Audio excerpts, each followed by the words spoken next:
आप पूजे जाते हैं कि नहीं, ये क्लियर कीजिए।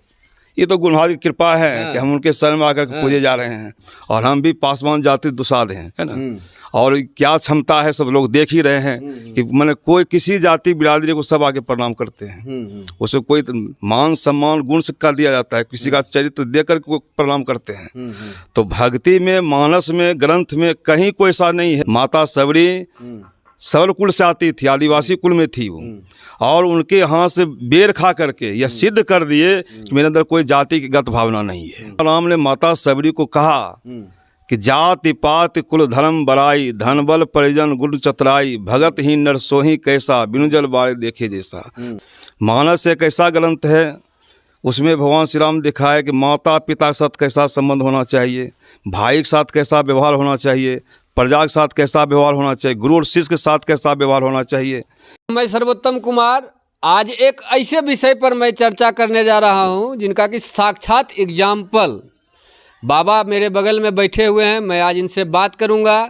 मैं उस टॉपिक पे आना चाहता हूं जिसको लेकर के आज से कुछ दिन पहले, 5 दिन पहले बहुत विवाद हुआ। रामचरितमानस पे एक जो चौपाई है, उस चौपाई को लेकर के बिहार के शिक्षा मंत्री डॉक्टर चंद्रशेखर जी का जो बयान आया था कि रामचरितमानस जो है समाज में नफरत फैलाता है, समाज में जो है द्वेष भावना की जो काम है उस काम को आगे ले जा रहा है, मतलब एक तरह से जाति में बांट रहा है। उनका कहना है कि विद्या कुछ नहीं है, जाति ही सब कुछ है। अगर ब्राह्मण मूर्ख है तो वो पूजे जाएंगे, और कोई निचले कास्ट के हैं तो वो नहीं पूजे जाएंगे। इस तरह के बयान को लेकर के उन्होंने समाज में जो एक राजनीतिक रोटी सेकने का जो उन्होंने प्रयास किए, बिहार के शिक्षा मंत्री, आज मैं आपको साक्षात एग्जाम्पल से मिलवाऊंगा कि किस तरह से विद्या का, गुण का पूजा होता है, ना कि जात का पूजा होता है। तो मैं बात करता हूं, हमारे बगल में आप देख रहे होंगे जो बाबा बैठे हुए हैं। सबसे पहले INP लाइव पर आपका बहुत बहुत स्वागत है। धन्यवाद। अब मैं आपसे जानना चाहूँगा कि रामचरितमानस को लेकर के उन जो शिक्षा मंत्री हैं उन्होंने कहा है कि देश में नफरत फैलाने का कार्य करता है रामचरितमानस, और उन्होंने एक दोहा का भी एग्जाम्पल दिए थे। मैं आपसे जानना चाहता हूँ, सबसे पहले आप अपना जाति बताइए लोगों को, कि जिससे लगे कि नहीं विद्या का ही पूजा होता है, जात का पूजा नहीं होता है। अगर कोई ब्राह्मण कुल में जन्म लिया है और वो विद्या उनको नहीं आता है, वो विद्या विहीन है, तो उनकी पूजा नहीं होती है। इस बात को आप बताइए। श्री सदगुरु महाराज की जय। मानस एक ऐसा ग्रंथ है जिसमें सब तरह की शिक्षाएं दी गई है। मर्यादा पुरुषोत्तम भगवान श्री राम सब क्षेत्र को देखे हैं, उसमें कहीं जाति पाति का भाग नहीं है। यहाँ भी लिखा हुआ है, जिसकी रही भावना जैसे प्रभु मूर्ति देखी तीन देश। जिसके पास जिस तरह की योग्यता है, क्षमता है समझने बुझने की, उसी भाव देखते सुनते समझते और कुछ कहते भी हैं। मानस एक ऐसा ग्रंथ है, उसमें भगवान श्री राम दिखाए कि माता पिता के साथ कैसा संबंध होना चाहिए, भाई के साथ कैसा व्यवहार होना चाहिए, प्रजा के साथ कैसा व्यवहार होना चाहिए, गुरु और शिष्य के साथ कैसा व्यवहार होना चाहिए। इसी ख्याल में एक धोबी के कहने पर माता सीता को जंगल में भेज दिए थे, वाल्मीकि जी के आश्रम में रहे थे। तो मानस में कोई ऐसा नहीं है कि वो मैंने फैलाता है, भ्रम फैलाता है, बल्कि राम ने माता सबरी को कहा कि जाति पात कुल धर्म बराई, धन बल परिजन गुड़ चतराई, भगत ही नर सोही कैसा, बिनु जल बारे देखे जैसा। माता सबरी सवर कुल से आती थी, आदिवासी कुल में थी वो, और उनके यहाँ से बेर खा करके यह सिद्ध कर दिए कि मेरे अंदर कोई जाति की गत भावना नहीं है, और हम भी पासवान जाति दुसाध हैं, है ना। और क्या क्षमता है, सब लोग देख ही रहे हैं कि मैंने कोई किसी जाति बिरादरी को सब आके प्रणाम करते हैं। उसे कोई मान सम्मान गुण सिक्का दिया जाता है, किसी का चरित्र देकर को प्रणाम करते हैं।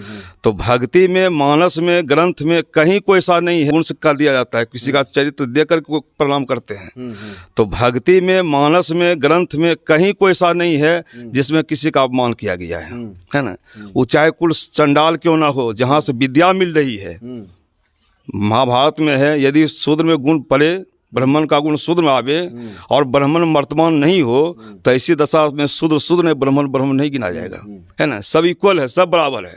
और हमारे गुरुदेव ने कहा, जितने मनुष्य तन धार ही प्रभु भक्ति कर सकते, सभी अंतर बाहर भक्ति कर घटपट हटाना चाहिए। मनुष्य मात्र को भक्ति करने का अधिकार है, और यह सिद्ध है कि स्वपत जी महाभारत यज्ञ में युधिष्ठिर महाराज का घंटा बजाए थे, स्वपत बिनु घंट न बाजा। तो वहाँ तो भगवान कृष्ण भी सिद्ध कर दिए कि जातिगत कोई व्यवस्था यहाँ पर नहीं है, सबको समान आदर है, सबका समान भाग है। मैं आपको उस बयान के बारे में बताना चाहूंगा जिस पंक्ति को लेकर के विवाद है, अधम जाति में विद्या पाए भय हूँ जथा अहि दूध पियाए। इसी लाइन को लेकर के विवाद है कि कितना भी मतलब विद्या हो, शूद्र नहीं पूजा जाएगा, और कोई विद्या विहीन ब्राह्मण हो तो उनकी पूजा हो। वो प्रसंग गरुड़ जी और काकसुंडी के बीच का है। तो क्लियर कीजिए। गरुड़ जी कह रहे हैं कि हम जो विद्या पाए हैं और उसको घृणा दृष्टि इसका काक को देख रहे थे, लेकिन जब भगवान शिव ने कहा कि हम भी जाते हैं सत्संग सुनने के लिए, हम भी वहाँ गए, हम भी जाते हैं, आप भी चलिए, तो जब वहाँ पहुँचे तो स्वयं वो अपना प्रसंग अपने से सिद्ध किए कि एक हम भी शूद्र जाति में से ही थे और पवित्र ब्राह्मण कुल को हम गुरु धारण किए, लेकिन मेरे से अपमान हो गया कि उनको प्रणाम नहीं किए। प्रणाम नहीं किए तो शिव जी साफ दे दिए कि जिस तरह तुम अजगर की तरफ बैठा रह गया गुरु को देख करके यथा से अजगर जोनी को प्राप्त हो जाओ। तो उनके श्राप से, यानी शिव जी के श्राप से हम अजगर जोनी चले गए। लेकिन वह गुरु जो थे पवित्र ब्राह्मण थे, वो आज के तरह के ब्राह्मण नहीं थे मांस मछली खाने वाले, पवित्र सैव ब्राह्मण थे। तो मैंने उनका अपमान किया और भगवान शिव से हम साप पाए। लेकिन हमको जब थर थर कांपता हुआ गुरु ने देखा तो हाहाकार किए, प्रार्थना किए, विनती किए और शिव जी को प्रसन्न करके कहते हैं प्रभु आप अपनी भक्ति दीजिए और ये मेरे भक्त को आप जो श्राप दे दिए श्राप से इसको मुक्त कर दीजिए। तो वहाँ शिव ने कहा कि अभी जो है ये जो अपमान किया है इसको थोड़ा सा दंड मिलना जरूरी है, इसे 9,000 हम माफ़ करते हैं, 1,000 रहने देते हैं। तो वही शूद्र जोनी से हट करके अजगर जोनी में गए और अजगर जोनी को प्राप्त करके वहाँ कुछ काल रह करके फिर ब्राह्मण शरीर में आए। तो शिक्षा मंत्री के इस बयान पर, इस पंक्ति को लेकर के जो उन्होंने रामचरितमानस पे जो आरोप लगाया है, तुलसीदास द्वारा जो रचित मानस है रामचरितमानस, तो आप क्या कहिएगा, उनको क्या कहिएगा? ठीक है, यहाँ तो हम एग्जाम्पल दिए हैं अपने दर्शकों को कि देख लीजिए, एक निम्न कुल में जन्म लेने वाले भी पूजे जा रहे हैं और अगर कोई ब्राह्मण विद्याविहीन है तो उनकी पूजा नहीं होती है। ये साक्षात एग्जाम्पल आज मेरे साथ है। लेकिन शिक्षा मंत्री को आप क्या कहिएगा कि इस तरह के बयान को एक प्रतिष्ठित पद पर रहते हुए जो वो दिए हैं, इससे क्या समाज में मैसेज जाएगा? उस थोड़ा सा मानस का ठीक से अध्ययन नहीं किए होंगे, जो अपने अध्ययन में किए हैं, है ना, वो होता है ना कि अजल गगरी छलकत जाए। ये कम जानकारी पर ऐसा होता है। Little knowledge is a dangerous thing. नीम हकीम खतरे की जान। तो होता है कि जब पूरा जानकारी नहीं रहता है तो कुछ से कुछ बोल जाते हैं। मानस की पूरी जानकारी में जब आएंगे तो उनको भी लगेगा सब ठीक ठाक, कहीं कोई दिक्कत मानस में नहीं है कि भ्रम पैदा करने वाला नहीं, बल्कि स्वीकार करने योग्य है। माने ग्रंथ में कहीं कुछ नहीं है। धर्म ते विरति जोग ते ज्ञान मोक्ष पद वेद बखाना कहा गया है। धर्म से वैराग होता है, वैराग से योग होता है, योग से ज्ञान की प्राप्ति होती है। और जब उस ज्ञान में कोई चले जाते हैं, अब ब्राह्मण कुल में थे गोस्वामी तुलसीदास जी, लेकिन सबरी का प्रसंग छोड़े हैं, है ना, जनाए कि मेरे अंदर जातिगत कोई व्यवस्था नहीं है। वही गोस्वामी तुलसीदास जी जब गुफा में बैठे हुए थे तो नाभाजी जात के डोम थे, उनको आमंत्रित करने के लिए कि हम एक ब्राह्मण संतों की पंक्ति बनाने जा रहे हैं, उसमें आप भाग लीजिए। इनवाइट किया गया उनको। जब गए तो अंतिम में पहुँचे और पात्र जो है भोजन का पात्र घट चुका था, समाप्त हो चुका था। तो इस माने जगह पर जब गए कहा महाराज पत्तल तो है नहीं। आप पूजे जाते हैं कि नहीं, ये क्लियर कीजिए। ये तो गुरु महाराज की कृपा है कि हम उनके शरण में आकर पूजे जा रहे हैं, है ना। हम मेरी भी पूजा हो रही है लेकिन उन्हीं के पास हो रही है। मेरे अंदर कोई भेदभाव नहीं है। यहाँ भी सब कोई आते हैं, सब जात के लोग आते हैं और सब सम्मान करते हैं।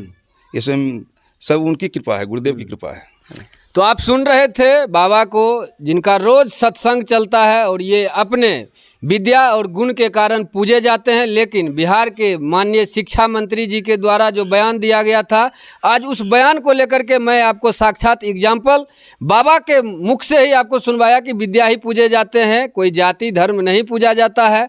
और जो रामचरितमानस पर जो उन्होंने आरोप लगाया था उनका भी इन्होंने खंडन किया। तो आप लगातार बने रहिए सर्वोत्तम कुमार के साथ। नमस्कार।